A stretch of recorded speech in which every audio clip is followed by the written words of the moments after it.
Hello. You are watching a Central Campus News broadcast with your co-hosts, Olivia Keller, and your other co-host, Demetrius Stavros. Together they form the Central Campus News team.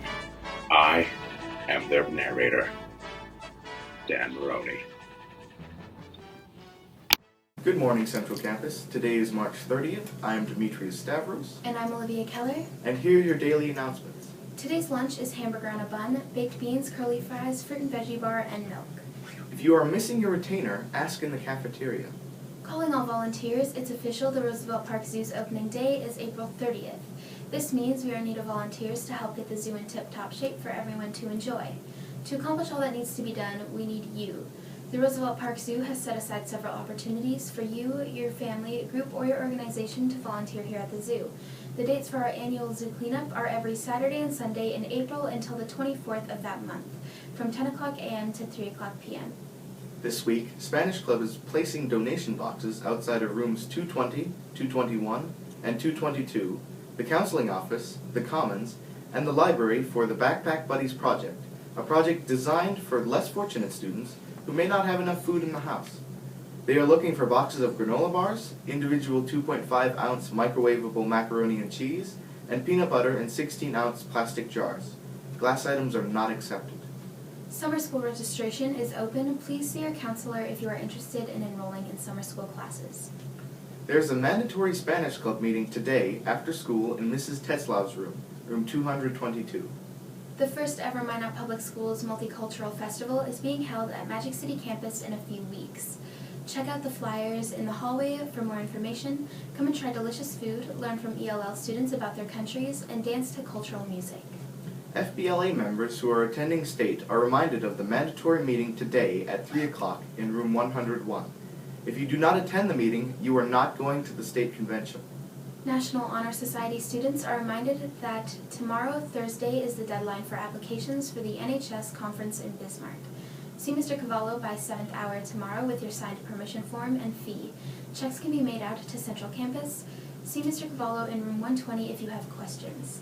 Students who are interested in going out for high school girls basketball next year are asked to attend an important meeting on Wednesday, April 6th at 3:15 in the Central Campus Auditorium.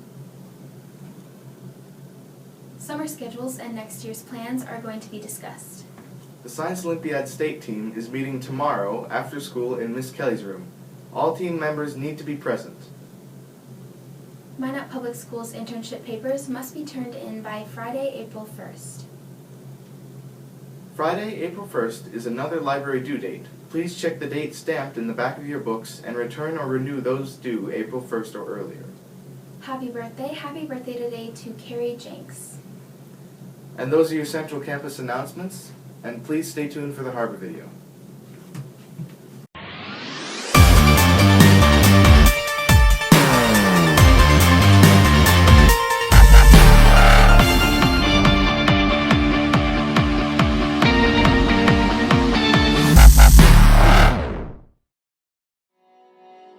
My name's Steve Rosenfield, and I'm a photographer from Boston, Massachusetts.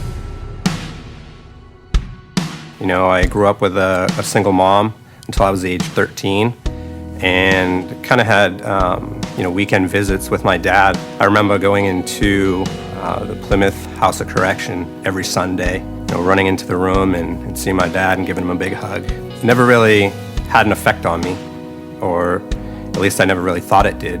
I was growing up being a typical guy, being real macho, not sharing my insecurities, my vulnerabilities. I purchased a house, I had a really good job, and I was kind of making my way toward a successful life. But what I didn't realize is that I was very unhappy. I just felt numb. I wasn't communicating with friends or family. So I realized that what I was doing in my life wasn't working. So I figured I had to do something different. I started to journal and writing my feelings down and just writing anything that came to my mind. And I find myself getting really emotional. It kind of made me question myself, what's going on with me? Why am I getting so emotional? I realized that the more I shared with myself, the more I started to be free and to feel more comfortable with myself. So I wanted to take that to my friendships and to my family and really share who I really was, to allow myself to be vulnerable and share my insecurities and things that bothered me. I started talking to my family and sharing things with my friends that I wouldn't normally share before, things about my father, things about, why I felt kind of alone or, whatever I was going through. So as I started to share my insecurities and my vulnerabilities with friends and family, I noticed that they started sharing theirs with me. They felt safe and secure in allowing me to hear what was going on with them because I was sharing what was going on with me. And it created this really incredible bond between, my friends and my family, and things started to change from that point on. So I created the What I Be project. I wanted to create something that was different, something that could be viewable on social media, something that could connect to as many people as possible. It was a project basically that started with 10 or 15 of my friends just getting together one by one and talking about different insecurities that they had. We would basically have them sit in front of the camera. I would take a really nice tight headshot with Sharpie written across their skin, with any specific words that kind of had to do with their insecurities. So we put the first image up on Facebook, and that's when the project all started. Pretty soon, we had 35, 85, and then eventually 500 people involved in the project. It rapidly grew, and people all over the country were contacting me and seeing how to get involved. It was something that I never thought would work. The process was showing people that it was okay to have insecurities. It was okay to show your vulnerabilities. We all struggle, and we all go through our daily life with things that we're hiding. And we're afraid to show them because we're afraid that people are going to judge us and make fun of us. What the project has done is it's shown we can be ourselves. We can tell our story, and people will be accepting. People will understand. Share yourself. Tell your story. Don't let anybody else tell it for you. I challenge you to grab a notebook, a Post-it note, or even write it on your skin in a Sharpie.